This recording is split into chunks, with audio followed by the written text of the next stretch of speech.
शाखेचे समोर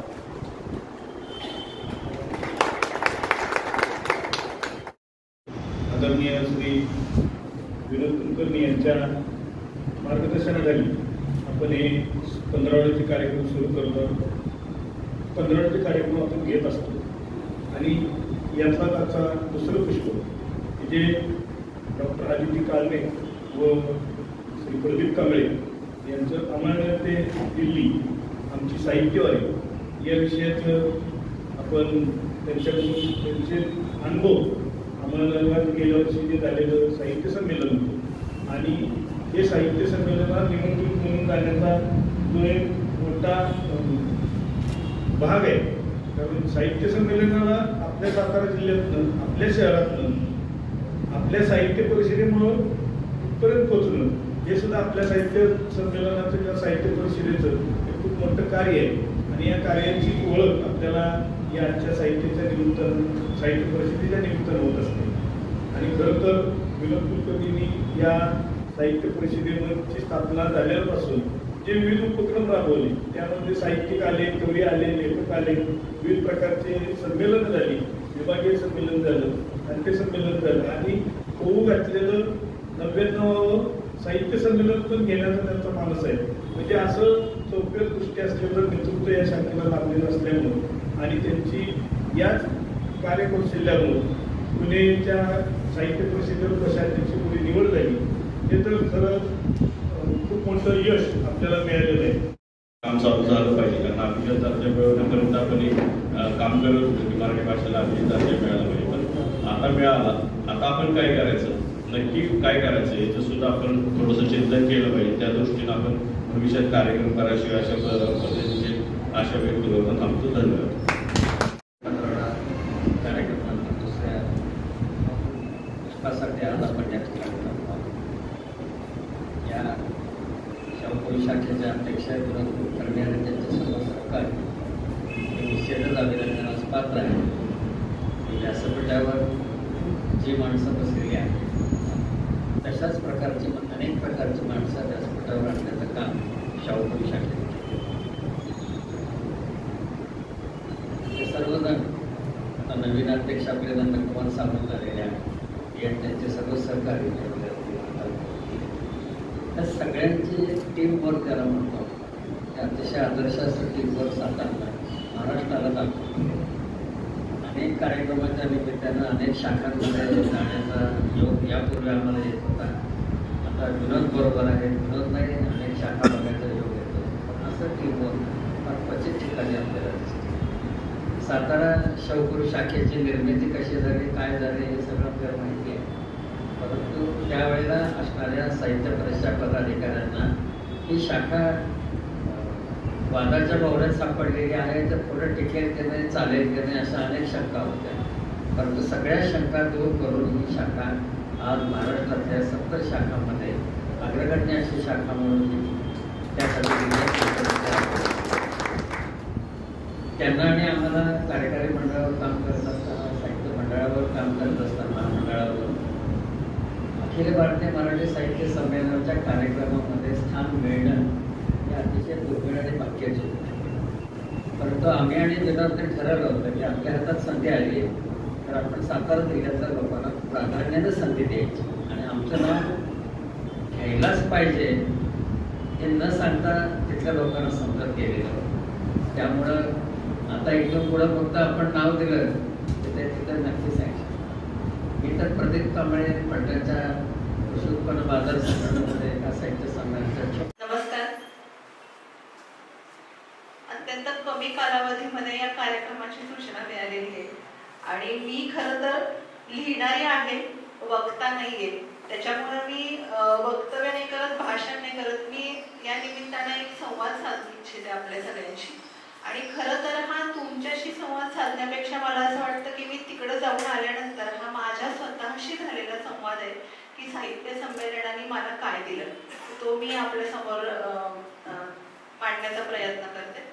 सुरुवातीलाच मला ही संधी दिल्याबद्दल महाराष्ट्र साहित्य परिषदेचे विनोद कुलकर्णी सर, रवींद्र बेडके सर, सुनीताराजे पवार आणि आपल्या सातारा शहराचं सांस्कृतिक पालकत्व ज्यांच्याकडे आहे आणि जे काटेकोरपणे निभावतात त्या किशोर बेटके सर यांचे मी आभार मानते. मला निमंत्रित कवयित्री म्हणून संधी मिळाली त्याबद्दल सार्थ आनंद आहे आणि मी माझ्या बोलण्याला सुरुवात करते.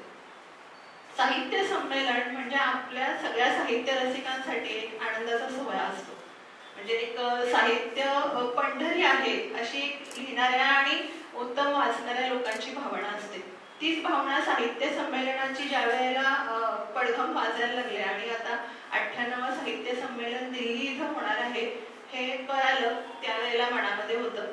71 वर्षानंतर पुन्हा एकदा इतिहासाची पुनरावृत्ती होतीये ह्याचा आनंद होता. आणि त्या संमेलनाला दिल्लीमध्ये पूर्वी झालेल्या संमेलनाला प्रकांड पंडित तर्कतीर्थ लक्ष्मण शास्त्री जोशी हे अध्यक्ष होते आणि ह्याही संमेलनाला तेवढंच उचित नाव मिळालेलं होतं संमेलनाध्यक्ष म्हणून, ज्यांचं लोकसाहित्य, लोकसंस्कृती, नाटक आणि स्त्रीवाद या सर्व क्षेत्रांमध्ये ज्यांनी अगदी महत्त्वपूर्ण योगदान दिलेलं आहे अशा या ताराबाई भवारकर आहेत. त्यामुळं ह्या साहित्य संमेलनाची जेव्हा घोषणा झाली त्यावेळेला एक साहित्य दरबारातील एक वाटसरू म्हणून मनापासून आनंद होता. आणि ज्या वेळेला निमंत्रित कवयित्री म्हणून मला तिथे जाण्याची संधी मिळते तेव्हा नक्कीच आनंदाने मन भरून आलं. नंतर अजून एक ऐतिहासिक योगायोग असा होता की ज्या तालकटोरा स्टेडियम वरती आता साहित्य संमेलनाची छावणी पडलेली होती तिथं पूर्वी इतिहासामध्ये श्रीमंत बाजीराव पेशवे यांची छावणी होती. हाही एक आपल्या मराठी मनाला सुखावणारा अभिमानास्पद असा योगायोग होता. त्यानंतर जे म्हणजे आपली मराठा साम्राज्याची राजधानी आहे सातारा आणि भारताची राजधानी दिल्ली हा जो प्रवास घडला तो माझ्या आयुष्यातला पहिला प्रवास होता हा झालेला आणि तो माझ्या साहित्य सेवेच्या मूल्यमापनावर मिळालेला आहे त्याचा मला मनापासून अभिमान होता. आणि ह्या सगळ्या भावना घेऊनच मी दिल्लीमध्ये प्रवेश केला. उठाण्याची मुसमुसती देखणी पोर गरीब आई बापाच्या जीवाला घोर पुरता फुलण्यापूर्वीच तिच्या तनामनाचा मोर गळ्यात दाव घालण्याच्या प्रयत्नात अवघे थोर. या दावणीसनं त्या दावणीला नेऊन बांधावी एखादी शेरी तितक्या सहज लग्न उरकून सासर घरी पाठवून दिली बाई. हळद ओली बावरी नववधू ते साऱ्यांच्या हुकुमाची ताबेदार. नवथर वेल्हार जवानी ते कळाही निस्तेज शरीर. डोळ्यातली बिलोरी स्वप्न ते विझत गेलेली थंड नजर. अंगांगातून खेळणारी वीज ते जगण्यालाच लागलेली कसर. पाकळ्या मिटून घेत राहिलं गुमान देखणं गवतफूल. तिचा मासाने मरत राहिलं अंतरातलं स्वच्छंद मूल. ओठ मिटून सोसत राहिलं मुकाट सगळ्या कळा. जखम खोल अजून अबोल सोसत सगळ्या झळा. नाच ग घुमा कशी मी नाचू प्राण आले कंठा किती मी नाचू. ओढे ना हा गाडा कधी मी नाचू. सोसवेना मारा काग मी नाचू. ऐकवेना हा का कुठं मी नाचू. नाच ग घुमा नाच नाच नाच. पाण्यात पाण्यात पाण्यात गोल गोल राणी एवढं एवढं पाणी. एवढं एवढं पाणी दुनिया की कहाणी. दुनिया की कहानी बात है पुरानी. बात है पुरानी सो जा दीवानी. सो जा दीवानी निंदिया सुहानी. निंदिया सुहानी गोल गोल राणी. सकाळच्या उबदार शांततेला चिरत जाणारी एक तीव्र किंकाळी आणि त्या किंकाळीला फुटलेली रडगाड्यांची लव्हारी. निस्ती गप गप बसायची. ही जवळ करल वाटलं नाही. माझ्या बरंच ग होती काल पण डोसक्यात हे चाललंय कळलंच नाही. टळटळत्या उन्हात कुठं निघाली मी विचारलं बी पण एक नाही आणि दोन नाही. नजर समोर रोखून गप गुमान बया लगायला चालतच आहे. सगळ्यांना ऐकू येतोय डोळ्यासमोर पोरीचं मरण पाहावं लागलेल्या आईबापाचा आक्रोश. सूप फुकणाऱ्या तुझ्या मूक मरणावर होणाऱ्या उलट सुलट चर्चा. घरादाराची पोरांची जिम्मेदारी अंगावर पडलेल्या बिचाऱ्या नवऱ्याचं एकटेपण आणि काहीच न उंचून भोकाड पसरणारी तुझी कच्ची बच्ची. माझ्या डोळ्यासमोर मात्र नाचतायत तुझे घट्ट मिटले ओठ, गच्च बंद केलेले कान, निर्धाराने पडणारी पावलं, जीव घेणी विहीर भूल आणि पाण्यावर शांत तरंगणारा देहभूल. एवढ्यात आटला का ग भवमाळीचा लळा? म्हणून वाटला का आधी विहिरीचा जिव्हाळा? विहिरीचा तळ गाठता गाठता धरला नाही का ग तुझ्या मनाचा तळ? उरीच्या हिरव्याशार जखमा सामावले का पाणी झुळझुळ? कोरडे ठक्क डोळे जलमायेत वाहिले का घरभर? तुझ्या उरातच दबलेली आणि तुझ्या सोबतच संपलेली समजली का तिला खळबळ? पुन्हा पुन्हाला ऐकू येत नाही आपल्या आर्त हाका, म्हणून विहीर जवळ करत असतील का बायका? डोळ्यात देखत संपून गेली एक अबोल कहाणी, डोळ्यात देखत संपून गेली एक अबोल कहाणी, पाण्यावरती लहरत गेली एक अबोध विराणी, एक अबोध विराणी. धन्यवाद. महाराष्ट्र साहित्य परिषद पुणे शाखा शाहूपुरीच्या या भाषा पंधरवड्याच्या निमित्तानं आज विचारपीठावर उपस्थित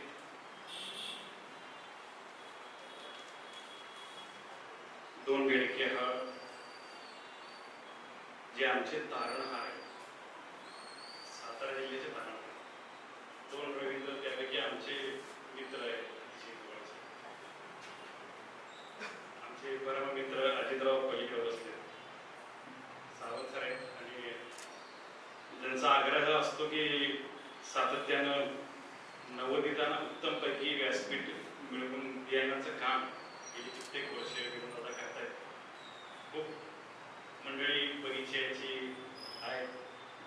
आदितीनं आता खूप छान सुरुवात केलेली आहे. त्यामुळे माझ्याकडून असा प्रश्न पडला की मला आज थोडासा एक 500-1000 पेक्षा जास्त व्याख्यान देऊन सुद्धा आज थोडा बेडके सरांच्या समोर थोडासा मला दबाव आलाय. थोडासा हा राजकीय दबाव नाही, हा साहित्यिक दबाव आहे आणि तो असला पाहिजे असं माझं मत आहे. खूप चांगले आहे पण मी या गोष्टीचा फार मोठा भाग्यवान समजतो. आणि काय सांगायचं की एक छोटंसं संमेलन ताराच्या नावळ्यांनी फलटणमध्ये घेतलेलं होतं आणि त्या संमेलनाचा मी अध्यक्ष होतो आणि त्याचे स्वागताध्यक्ष म्हणून बेडके सर होते आणि मी तिथं माझं अध्यक्षीय भाषण केलं. त्याच्यानंतर कुठलाही प्रोटोकॉल आभाराशिवाय नव्हता. पण का कोणास ठेव तिथं रवींद्र बेडके उठले आणि येत्या होणाऱ्या अंमळनेरच्या साहित्य संमेलनात मी प्रदीप कांबळेंची निमंत्रित करावी म्हणून जाहीर करून त्यांची निवड जाहीर करून टाकतो.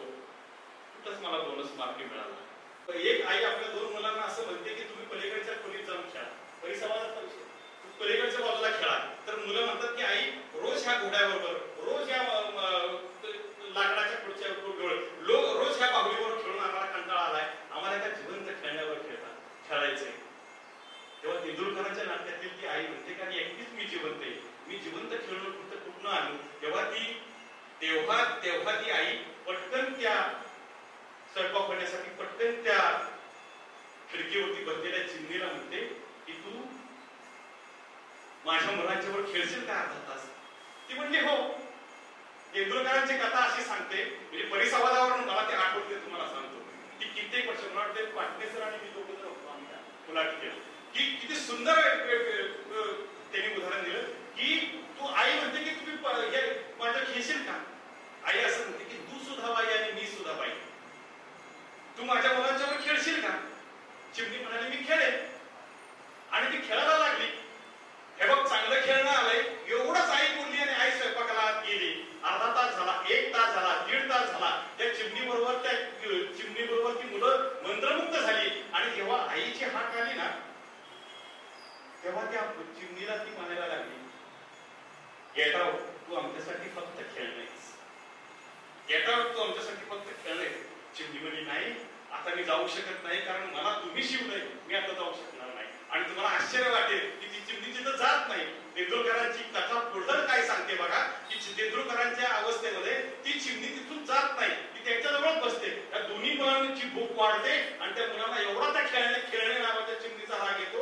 एक जण पंख धरतो, दुसरा पंख धरतो आणि टाकड फाडून तिला खिडकी बाहेर टाकून त्या चिमणीला निघून ठेवला जातात. भारतीय स्त्रीची अवस्था की तेंडुलकरांनी ज्या पद्धतीने सांगितली ही प्रदूषणाला सगळ्यात मोठी कारणीभूत आहे. दासी म्हणून घेऊ नका, कुसुमाग्रजांचं वाक्य आहे. आणि देवी म्हणून पूजू नका, हा जो परिसंवादातला सूर आहे तो मला अतिशय आवडला. आणि म्हणून डॉक्टर प्रशांत पोळ अतिशय निर्भीड म्हणले की म्हणले नको तिथं चिकित्सा करून की साने गुरुजींच्या पौरुषत्वावर जेव्हा ही माणसं घाला घालतात तेव्हा सुद्धा खरं पौरुषत्व थैलांजीमध्ये आहे का, मणिपूरमध्ये आहे का, स्वारगेटमध्ये आहे का, हे प्रश्न त्या काळी विचारले गेले होते. म्हणून कदाचित आजही ती अवस्था, त्या परिसंवादाचा सूर मी घेतला. 3-4 पानं लिहिलो. बायको म्हणाली एवढं काय तुम्ही लिहिताय, एवढं काय लिहिताय की मला अंमळनेरचं मला सोनं करायला सांगितलं. आणि जेव्हा माझा कवितेचा नंबर आला ना तेव्हा मला असं वाटत होतं की आपण फार मोठे आहोत, पण महाराष्ट्रातले निमंत्रित कवी बेडके सर जेव्हा पाहिले ना तेव्हा माझा गर्वाहन झाला. अतिशय साध्या साध्या सरळ सरळ सोपे कविता. एक धनगर उभा राहिला, त्याचा फेटा आणि तो तिथल्याच भागातला परिसरातला होता, तो निमंत्रित कवी म्हणून त्या भागातला होता. पण एवढी सुंदर आणि 8 ते 10 ओळींचीच कविता त्यानं म्हटली आणि त्यानं अख्खी सभा जिंकली. तर मला टेन्शन आलं. आता ही कविता म्हणताना मला टेन्शन आलं की आता म्हणजे आता कसं होणार, आपण पट्टीतल्या वक्ते आहोत पण आता माझं कसं होणार. पण मी त्यावेळा नामस्मरण डोक्यात असं छानपैकी डोळे झाकले आणि म्हणलं आता काही नाही. समोर दोघा-तिघांना व्हिडिओ करायला दिलं आणि म्हणून माझा जेव्हा नंबर आला तेव्हा मला माझ्या आधी संजय चौधरी नावाचे एक कवी त्याच परिसरात आणि ते चाळगावचे आणि ते सूत्रसंचालन करत होते. पण त्या माणसाची कविता मी माझ्या कवितेच्या आधी सांगू इच्छितो की ती कविता ऐकायला एक अंध सोडूप जळगाववरून आलं आणि म्हणले प्रतिभाला तुम्हाला गंमत बघायची का, तर म्हणले हो बघायची म्हणले. तर ते एवढा देव मानून, एखाद्या कवीला किती देव मानतात माणसं. इंद्रजित भालेराव अध्यक्ष नव्हते, ते आमच्याच लाईनला बसले होते, पण संजय चौधरी तिथे बसले होते आणि कवी संमेलनाच्या व्यासपीठावर संजय चौधरींनी तो अंध म्हणतो की तुम्ही आज कुठलीही कविता म्हणा पण आज ही कविता आज मला म्हणून दाखवा, असं त्या अंध कवीने त्याला बायकोकडनं त्याच्या चिठ्ठी दिली. म्हटलं असं काय त्या कवितेमध्ये, पण ती आईवरची कविता होती. ते मूल असं सांगतोय की आई आपण गरीब आहोत, तू हातामध्ये अंगठी का घालत नाहीस, आई तू हातामध्ये अंगठी का घालत नाहीस. तर ती आई असं त्याला शांतपणे म्हणते की तू जेव्हा माझ्या हातात हात घालतोस ना तेव्हा माझी 5ही बोट अंगठ्याने उडून जातात. आई तू कमरपट्टा का घालत नाहीस, तू जेव्हा मला मिठी मारतोस ना बेटा तेव्हा तोच कमरपट्टा मला परिसाचा असतो. तू आई गळ्यात हार का घालत नाहीस, तू शाळेत येतोस ना तो मायेनं कडकडून मला मिठी मारतोस ना तो हार सोन्याच्या पेक्षा फार मोठा येतो. अशी कविता होती आणि ते दोघंही अंध रडत होते. आणि मग मला तिने सांगितलं की बघा ही कवितेची ताकद असते. जी कविता महाराष्ट्रा बाहेर सुद्धा गेली त्याचा मला अभिमान आहे. आणि हे सार्वजनिक ठिकाणी कुठं बोलत नव्हतो, मी फक्त ह्या 4-5 मंडळींना फक्त सांगत होतो. ते आज कविता झाल्यावर तुम्ही मध्य प्रदेशला गेला. हा, मध्य प्रदेशला गेल्यानंतर मला एक गोष्ट सगळ्यात कळली की तिथली माणसं अतिशय मराठी ऐकायला असुसलेली, मराठी भाषा. म्हणून कदाचित कुसुमाग्रज असे म्हणले त्यावेळी की भाषा मरता देशही मरतो. ही भाषा न मरून देण्यासाठी हा पांढरवडा आणि महाराष्ट्रात किती कार्यक्रम करतात हे मला माहित नाही, पण सातारा जिल्ह्याचे आणि या महाराष्ट्र साहित्य परिषद शाहूपुरीचे कार्यक्रम हे अतिशय देखणे कार्यक्रम आहेत. आणि म्हणूनच कदाचित आमच्यासारख्या नवोदितांना संधी मिळते. मी ती कविता अनेकदा तुम्ही ऐकली असेल, पण तीच कविता जी म्हटली आणि त्या कवितेने मला जरा न्याय मिळाला ती कविता मी म्हणून दाखवतो. कवितेचं नाव आहे माझं नेहमीच. हे कविता आहे सारं काही मिळून आधाशासारखं वागणं माझं नेहमीच. हे कविता आहे सारं काही मिळून आधाशासारखं वागणं माझं नेहमीच. तू अनेकदा अग्निपरीक्षा देतेस अक्षरांच्या चितेवरती, तरी सुद्धा करवतेस माझे शब्द हट्ट बाल हट्ट, तरीही मठ्ठपणे मी तुझ्याच पुढ्यात उभा, हे माझं नेहमीच. हे कविते अहमपणा बघ माझा पुरुषी, अहमपणा बघ माझा पुरुषी, तू म्हणजे ती कविता आणि मी म्हणजे तो कवी. माझा अहंकार बघा पुरुषी अहंकार कसा आहे कवी असून सुद्धा. तू म्हणजे ती कविता आणि मी म्हणजे तो कवी. अगं इथे माझा पुरुषी अहंकार जागवणं, तरी तुला सभा संमेलनात मिरवणं माझं नेहमीच. शब्दांची जुळवाजुळव करणं हे तर माझं नेहमीच. आई वडील असे कार्यक्रम आले तर काय करावं. शब्दांची जुळवाजुळव कारण नेहमीच, पण अक्षरांच्या कोलांट्या ओढ्या खात माझी कवितेची वेलांटी चुकली तर कीव येऊ नये म्हणून तुझ्याच हृदयात शब्दांनी पेटवलं माझं नेहमीच. कंटाळलो तुला कविते, येतो कधी कधी कवितेचा कंटाळा. कंटाळलो कविते तुला आणि सोडून मी दिलं तुला. कंटाळलो कविते तुला आणि सोडून दिलं मी तुला. मी सोडून दिलं तुला महानवरांच्या मळ्यात. मी सोडून दिलं तुला महानवरांच्या मळ्यात, लताबाईंच्या गळ्यात, महाडच्या चौदार तळ्यात, पाडगावकरांच्या लुकलुकणाऱ्या डोळ्यात. कुठं कुठं सोडले मी कवितेला बघा. हे कविते सोडून दिलं मी तुला महानवरांच्या मळ्यात, लताबाईंच्या गळ्यात, महाडच्या चौदार तळ्यात, पाडगावकरांच्या लुकलुकणाऱ्या डोळ्यात, लताबाईंच्या गोड गळ्यात आणि शांताबाईंच्या अडगळीच्या खोलीत. मी सोडून दिलं तुला शांताबाईंच्या अडगळीच्या खोलीत. मी चुरगळून टाकलं तुला नारायण सुर्यांना फेकून दिलेल्या कचरा कुंडीत. हे कविते चुरगाळून टाकलं मी तुला नारायण सुर्यांना टाकून दिलेल्या कचरा कुंडीत. तरीही कविते तू नम्रपणे पुन्हा दुसऱ्या दिवशी माझ्याच दारात. मी म्हटलं कशाला परत यायचं. मी कवितेला म्हटलं कशाला परत यायचं. तू म्हणालीस माहेरात किती दिवस राहायचं. तू म्हणालीस माहेरात किती दिवस राहिलं. ढकलून टाकलंस मला आणि घेतलास घराचा ताबा आणि म्हणालीस काय हा पसारा. साधा यमकाचा चहाही तुम्हाला करता येत नाही. साधा यमकाचा चहाही तुम्हाला करता येत नाही. यमकाची महागडी भुकटी टाकली म्हणजे आयुष्याची कविता नावाचा चहा रंगत नाही महाराज. त्यासाठी वेदनांच्या जाळावरती जाळून घ्यावं लागतं कवीला, तेव्हाच बनते स्पेशल कविता. माझा पुतळा निशब्द पाहणं आणि एक टक मी डोळे मिटून उभं राहणं माझं नेहमीच. म्हणालीस खूप मजा केली माहेरात. 8 दिवस होती ना माहेरात. खूप मजा केली माहेरात, खूप आनंदी होती माहेरात. फक्त एकदाच महानोर असं म्हणाले. फक्त बाप नावाचा बाप महानोर एवढं म्हणाले की जा तू पुन्हा त्याच्या दारात. आणि म्हणून त्याला मी रात टाकली, मी गाठ टाकली, मी मुडक्या संसाराची, म्हणून मी तुझ्याच दारात. सगळ्यांनी जा म्हटलं, फक्त फुलेंची सावित्री म्हणाली कवितेला जाऊ नकोस त्याच्याकडे. स्वतःला मोठा कवी समजतो ना, बाई आणि कविता समजत नाही ज्याला, त्यानं कवी म्हणू नये स्वतःला.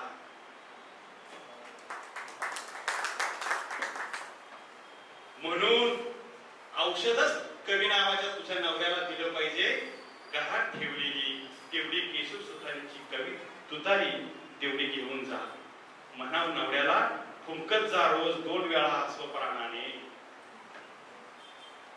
म्हणजे सवंग लोकप्रियतेचा दामा बरा व्हायला मदत होईल म्हणा.